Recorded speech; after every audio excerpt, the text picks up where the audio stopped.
நமது மெய்ப்பரும் நமது மீட்பரும் நமது ஆண்டவருமாகிய இயேசு கிறிஸ்துவில் பிரியமான உறவுகளே, அருள்ஒளி இணையதளம் வழியாக வத்திக்கான் வானொலி நிகழ்ச்சிகளை நாள்தோறும் உங்களுக்காக நாம் ஒளிபரப்பி வருகிறோம். அருள்ஒளி இணையதளத்திற்காக தொகுத்து வழங்குபவர் உங்கள் அன்பிற்கினிய பேசால் தாஸ்.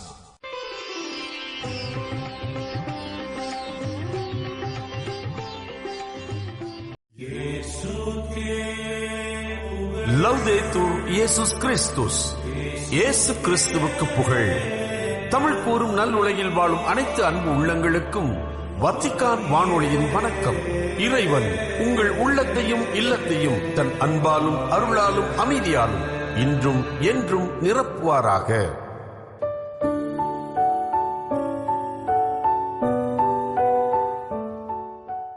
அன்பு நேயர்களே, வத்திக்கான் வானொலி இன்று உங்களுக்கு வழங்குபவை திரிகடுகம், கிறிஸ்தவ இலக்கியங்கள் மற்றும் செய்திகள்.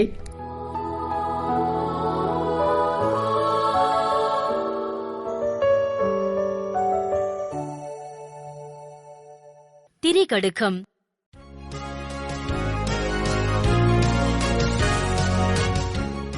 தமிழினிய நெஞ்சங்களே, வணக்கம். திரிகடுகத்தில் இணைந்து மகிழ்ந்து கொண்டிருக்கின்ற உங்கள் ஒவ்வொருவருக்கும் நன்றியின் வாழ்த்துகள். திரிகடுகத்தின் 4ஆம் செய்யுளில் நடமாடிக்கொண்டிருக்கிறோம். இன்று 3ஆம் கருத்தினை, திப்பிலியை நாம் பார்க்கவிருக்கின்றோம். பகை முன்னர் வாழ்க்கை செயலும், தொகை நின்ற பெற்றத்துள் கோலின்றி சேரலும், முன் தன்னை காய்வானை கைவாங்கிக் கோடலும், இம்மூன்றும் சாவ உருவான் தொழில்.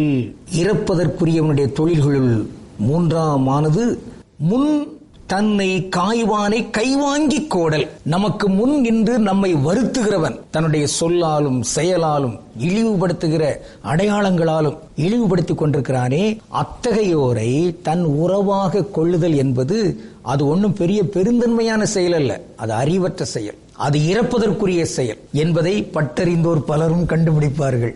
ஆக இங்கு பெருந்தன்மையானது என்பதை அறியாமையினால் வளர்த்து கொண்டிருக்க கூடாது. அறிவுடைமை தன்மையினால் பெருந்தன்மையினுடைய தன்மைகளையும் நாம் உருமாற்றிக் கொள்ள வேண்டும் என்று திரிகடுகம் நமக்கு இங்கு சுட்டி காட்டுகிறது. அதான் வள்ளுவர் சொல்வார், மருவுக மாசற்றார் கேண்மை, ஒன்றீத்தும் ஒருவுக ஒப்பிலார் நட்பு. எதையாவது கொடுத்தாவது ஒழித்துக்கட்டு. எதை? நம்மோடு ஒப்பில்லாமல் இருக்கின்ற, ஏற்பதற்குரிய பண்புகளை கொண்டிராமல் இருக்கின்ற அந்த கயவர்களை, தீயவர்களை விட்டு ஒழிச்சிரு. வேண்டாம். எதுக்கு? வேலையில் போற ஓனான வயிற்றுக்களை கட்டிட்டு நீ துன்பப்பட்டு கொண்டிருக்கிற என்கின்ற அந்த செய்தி. ஆனால் மருவுக மாசற்றார் கேண்மை, மாசு இல்லாமல் இருக்கின்ற அந்த மேன்மக்கள் இருக்கிறாங்க பாருங்க, அவர்களுடைய நட்பை வளர்த்துக்கொள். அதற்கான அறிவை நமக்கு கூர்மையாக்கி கொள்ள வேண்டும் என்பது இங்குள்ள ஒரு கருத்தாக இருக்கிறது. ஔவையார் சொல்வார், அந்த ஒரு பாட்டுல வருந்தானே, மதியாதார் தலைவாசல் மிதியாதே என்று மானம் உள்ள மனிதருக்கு அவ்வை சொன்னது, அது அவ்வை சொன்னது, அதில் அர்த்தம் உள்ளது. ஆக இங்கு மதியாதார் தலைவாசல் மிதியாதேன்னா, நான் போனேன், என்கிட்ட அவங்க மதிப்பா பேசல, அதனால அங்கு போகல என்பது மட்டுமன்று. அது ஒரு சாதாரண செயல். ஆனால் இறையாட்சியின் கொள்கைகளை மதிக்காதவர்கள், சமத்துவத்தை மதிக்காதவர்கள், அறத்தை ஏற்காதவர்கள், இப்படிப்பட்ட இந்த நல்ல நேர்மை தன்மைகளோடு இணைந்து பயணிக்காதவர்கள் என்று இருக்கிறாங்க பாருங்க, இவங்க எல்லாம் தான் மதியாதவங்க. அந்த மதியாதவர்களுடைய வாசலை மிதியாதே. அத்தகைய மதியாதவர்களை நீ உன் உள்ளத்திலும் உன் இல்லத்திலும் ஏற்காதே. உறவாக ஏற்றுக்கொண்டு நீயும் சிதையாதே. ஏன்னா பன்றியோடு சேர்ந்த கன்றும் எதையோ தின்னுமாம், அதே மாதிரி ஆயிடக்கூடாது. ஆனால் பூவோடு சேர்ந்த நாரும் மனம் பெறும். அப்படிப்பட்ட பூக்களோடு நாம் இணைய வேண்டும் என்பதான் இங்குள்ள கருத்து. ஆக ஒருவேளை இல்ல நான் சாவத்தான் விரும்புறேன் அப்படின்னா நன்று, நீங்க இத்தகைய தீயவர்கள், கயவர்கள், இவர்களுடைய நட்பை நீங்க ஏற்றுக்கொள்ளுங்க. இல்ல வாழ வேண்டும், அதிலும் பொருளுள்ள வாழ்க்கை நடத்த வேண்டும் என்று எண்ணினால், விரும்பினால், இந்த திரிகடுகம் நமக்கு சுட்டி காட்டுகிற அந்த கருத்தின் அடித்தல் நடைபெற விரும்பினால், இறையாட்சி சுட்டுகின்ற அந்த வழித்தடத்தில் நானே உண்மையும் வழியும் வாழ்வும் என்று இயேசு சொல்கிறாரே, அவர் வழியில் வாழ்கின்ற நன்மக்கள் எல்லாரும் இத்தகைய வழியாக இருக்கிறார்கள். அந்த வழித்தடத்தில் நடக்கிறவர்களாக முயல்வதற்கு, இங்கு உறுதி ஏற்பதற்கு இந்த திரிகடுகம் நமக்கு ஒரு மிகப்பெரிய சான்றாக அமைகிறது. அந்த வகையில் இங்கு அழிவு தரக்கூடிய செயல்களை, நம்மை அழிக்கிற செயல்களை செய்துவிடக் கூடாது. அந்த அழிவு தரக்கூடிய செயல்கள் எவையெல்லாம் என்று நாம் இந்த திரிகடுகத்தில் பார்த்தோம்.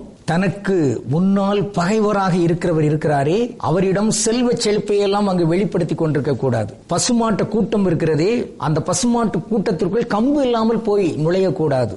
அதே போன்றுதான் இங்கு தீயவர்களாக இருக்கிறவர்கள், நம் முன்னால் வசைபாடி கொண்டிருக்கிறவர்கள், அவர்களை உறவாக ஏற்றுக்கொள்ளக்கூடாது. இப்படியெல்லாம் செய்தால் அது சாவை ஏற்படுத்தும், அழிவை ஏற்படுத்தும். அழிவை ஏற்படுத்தாத உயிரையும் உயிர்ப்பையும் தருகின்ற அத்தகைய நற்செயல்களை செய்வதற்கு அழைப்பு விடுக்கின்ற திரிகுடகத்தில் நாம் இணைவோம். இன்று நாம் பார்க்கக்கூடிய ஒரு சிறப்பு சொல் ரிலேஷன்.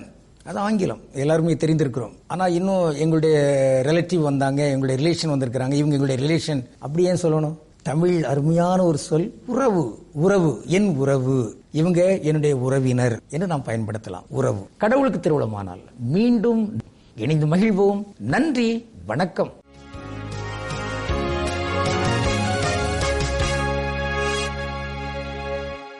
கிறிஸ்தவ இலக்கியம். இயேசு காவியம் 12 கானாவூர் திருமணம்.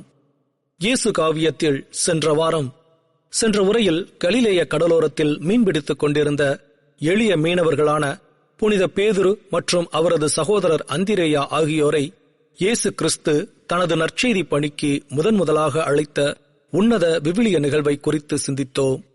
இரவு முழுவதும் உழைத்தும் மீன்கள் ஏதும் அகப்படாத ஏமாற்றத்திலும் உமது வார்த்தையின்படியே வலையை ஆழத்தில் போடுகிறோம் என்று கீழ்ப்படிந்து வலைகள் கிழியும் அளவிற்கு அற்புத மீன்பேற்றை பெற்று இயேசுவின் சீடர்களாக மாறிய அவர்களின் விசுவாச வாழ்வை சிந்தித்து மகிழ்ந்தோம்.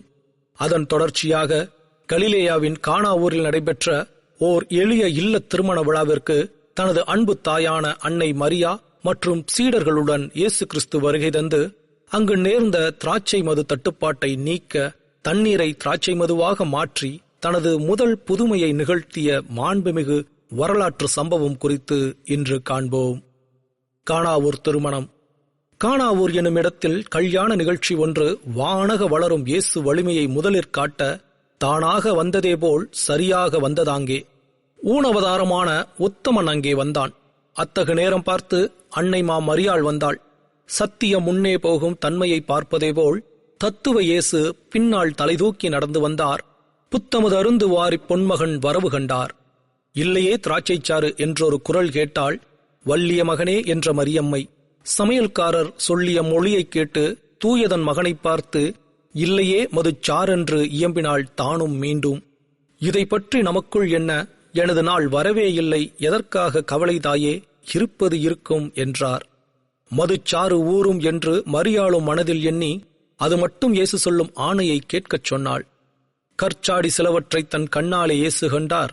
விற்போன்ற புருவம் தூக்கி வியப்புடன் பார்த்தார். பின்பு கற்சாடி தன்னில் நீரை கணம்பர நிரப்பச் சொன்னார். நிற்காத சமையற்காரர் நிரப்பினார் மதுவை எண்ணி. இப்பொழுது இந்த நீரை எடுத்து நீர் பருக என்றார். அப்பொழுதே எல்லோருக்கும் அந்த நீர் வழங்கினார்கள். எப்படி இந்த சாற்றை இதுவரை மறைத்தீர்? உங்கள் சொற்படி வந்ததென்ன சொல்லுக என்றார் சில்லோர். தொடக்கத்தில் நல்ல சாரும் தொடங்கிய பின்னே வந்த மயக்கத்தில் சுவையில்லாத மதுவையும் வழங்குவார்கள். நடக்கின்ற விருந்திலோ நீர் நல்லதை பின்னால் தந்தீர் அடக்கமா, என்ன இந்த அதிசயம் என்றார் சில்லோர். தேடரும் திறமை தன்னை சீருடன் இயேசுநாதர் மூடியை திறந்து வைத்த முதல் பெரும் மாட்சியாகும். கூடிய மாந்தர் இந்த குறையில்லா புதுமை கண்டார். சீடர்கள் மரியாள் பெற்ற செல்வனை விசுவசித்தார். கவியரசர் கண்ணதாசனின் இயேசு காவியம் நூலில் இடம்பெற்றுள்ள 12வது பாடல் இயேசு கிறிஸ்து தனது பொது வாழ்வில் நிகழ்த்திய முதல் அற்புதத்தை எளிய நல்ல தமிழில் விவரிக்கிறது. கலிலேயாவில் உள்ள கானா என்னும் ஊரில் ஓர் எளிய இல்ல திருமண விழா ஒன்று மிக விமரிசையாக நடந்து கொண்டிருந்தது. விண்ணகத்தின் முழு வளத்தையும் கொண்டு உலகை மீட்க எளிய மானிட உருவெடுத்து வந்த உத்தமராகிய இயேசு கிறிஸ்து தனது தெய்வீக வல்லமையை முதலாக உலகிற்கு வெளிப்படுத்துவதற்காக அந்த விழாவுக்கு தானாகவே முன்வந்து சரியாக அங்கே வந்து சேர்ந்தார். அதே திருமண விழாவிற்கு இயேசுவின் அன்பு தாயாகிய அன்னை மரியாளும் வந்திருந்தார். சத்திய வடிவமாகிய அன்னை மரியாள் முன்னே செல்ல உலக தத்துவங்களின் உன்னத வடிவமாகிய இயேசு கிறிஸ்து அவரை பின்தொடர்ந்து தலை தூக்கி கம்பீரமாக நடந்து திருமண பந்தலுக்குள் நுழைந்தார். புத்தம் புதிய அமுதம் போன்ற பேரருளை அள்ளித்தரும் அந்த பொன்மகனாம் இயேசுவின் வருகையை கண்டு அங்கே கூடியிருந்த உறவினர்களும் ஊர் மக்களும் மட்டற்ற மகிழ்ச்சி அடைந்தனர். திருமண விருந்து நடைபெற்றுக் கொண்டிருந்த அந்த சமயத்தில் அங்கே திடீரென ஒரு பெரும் தட்டுப்பாடு ஏற்பட்டது. வந்திருந்த விருந்தினர்களுக்கு வழங்குவதற்காக வைக்கப்பட்டிருந்த திராட்சை மது தீர்ந்து விட்டது என்பதை சமையற்காரர்கள் பேசிக்கொண்ட அக்குரலை அன்னை மரியா தற்செயலாக கேட்க நேரிட்டது. யூதர்களின் பாரம்பரிய திருமணங்களில் மது தீர்ந்து போவது அந்த குடும்பத்திற்கு பெரும் அவமானத்தை தரும் என்பதை உணர்ந்த அன்னை மிகுந்த கனிவோடு தன் வல்லமை மிக்க மகனாம் இயேசுவின் அருகே சென்று, மகனே, அங்கே திராட்சை மது தீர்ந்து விட்டது என்று துயரத்தோடு இயம்பினார். தாயின் வார்த்தையை கேட்ட இயேசு, அம்மா, இதை பற்றி நமக்குள்ளே என்ன கவலை? எனது அற்புதம் செய்யும் நேரம் இன்னும் வரவில்லையே. நீர் எதற்காக இப்போது கவலைப்படுகிறீர்? இருப்பது இருக்கட்டும் என்று சற்றே மறுப்பது போல மென்மையாக கூறினார். இருப்பினும் தன் மகன் உலகத் துயர்துடைக்கும் கடவுளின் மைந்தன் என்பதில் அன்னை மரியாவுக்கு முழுமையான விசுவாச நம்பிக்கை இருந்தது. எனவே அவர் சமையற்காரர்களை தன் அருகில் அழைத்து, இதோ நிற்கிறாரே இயேசு, அவர் உங்களுக்கு என்ன கட்டளையிடுகிறாரோ அதன்படி நீங்கள் செய்யுங்கள் என்று உறுதியோடு ஆணையிட்டார். அன்னை மரியாவின் விசுவாசத்தை கண்ட இயேசு அங்கே வைக்கப்பட்டிருந்த பெரிய யூத முறைமைகளுக்கான கற்சாடிகள் சிலவற்றை கண்டார். தனது விற்கண்ணான புருவங்களை உயர்த்தி அந்த ஜாடிகளை வியப்புடன் நோக்கிய அவர், இந்த கற்சாடிகள் அனைத்தையும் விளிம்பு வரை தண்ணீராலே நிரப்புங்கள் என்று சமையல்காரர்களுக்கு கட்டளையிட்டார். இயேசுவின் அதிகாரமிக்க வார்த்தைகளுக்கு கீழ்ப்படிந்து அங்கிருந்த ஊழியர்கள் சற்றும் தாமதிக்காமல் கிணற்றிலிருந்து தண்ணீரை இறைத்துக் கொண்டு வந்து அந்த கற்சாடிகளை விளிம்பு முட்ட முழுமையாக நிரப்பினர். அதன் பின்பு இயேசு சமையற்காரர்களை நோக்கி, இப்போது இந்த ஜாடிகளிலிருந்து சற்றே மொண்டு பந்தி பொறுப்பாளரிடம் கொண்டு போய் வழங்குங்கள், அவர்கள் பருகி பார்க்கட்டும் என்றார். இயேசுவின் சொல்லுக்கு இணங்கி ஊழியர்கள் அந்த நீரை எடுத்துச் சென்றனர். என்ன ஆச்சரியம்! சாடிகளில் நிரப்பப்பட்ட சாதாரண தண்ணீர் உலகிலேயே மிகச் சுவையான உயர்தரமான திராட்சை மதுவாக மாறியிருந்தது. தேடலில் இருந்த மனித குலத்திற்கு இறைவனின் அருட்கொடை எத்தகையது என்பதை உணர்த்தும் நல்வழியாக இந்த அற்புதம் அமைந்தது.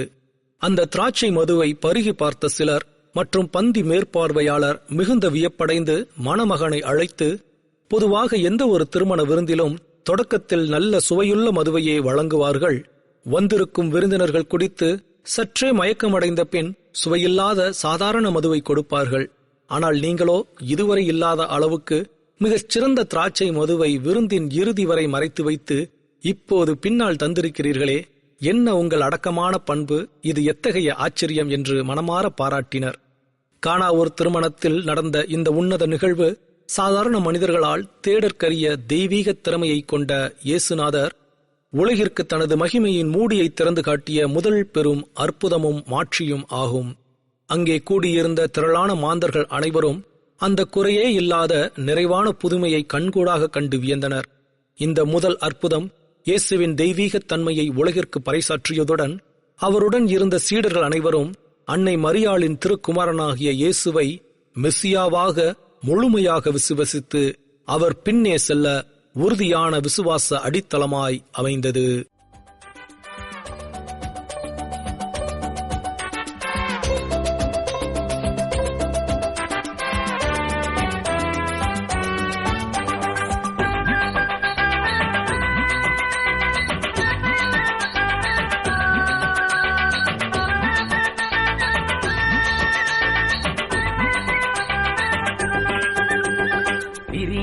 மாணவனே, உன் ஆத்துமா வாழ்வது போ, நீ எல்லாவற்றிலும் வாழ்ந்து சுகமாயிரு மகனே. பிரிய மாணவளே, உன் ஆத்துமா வாழ்வது போ, நீ எல்லாவற்றிலும் வாழ்ந்து சுகமாயிரு மகளே.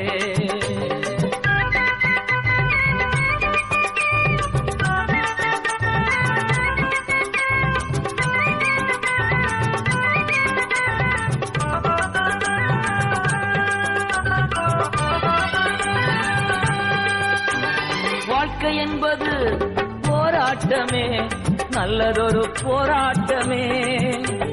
வாழ்க்கை என்பது போராட்டமே, நல்லதொரு போராட்டமே. ஆவிதரும் பட்டயத்தை இதுவரையும் நீங்கள் செவியுற்றது வத்திக்கான் வானொலியின் இன்றைய நிகழ்ச்சிகள். மீண்டும் மற்றொரு வத்திக்கான் வானொலி நிகழ்ச்சியில் உங்கள் அனைவரையும் சந்திக்கும் வரை அன்பு விடைபெற்றுச் செல்வது உங்கள் அன்பின் பேசாலை தாஸ்.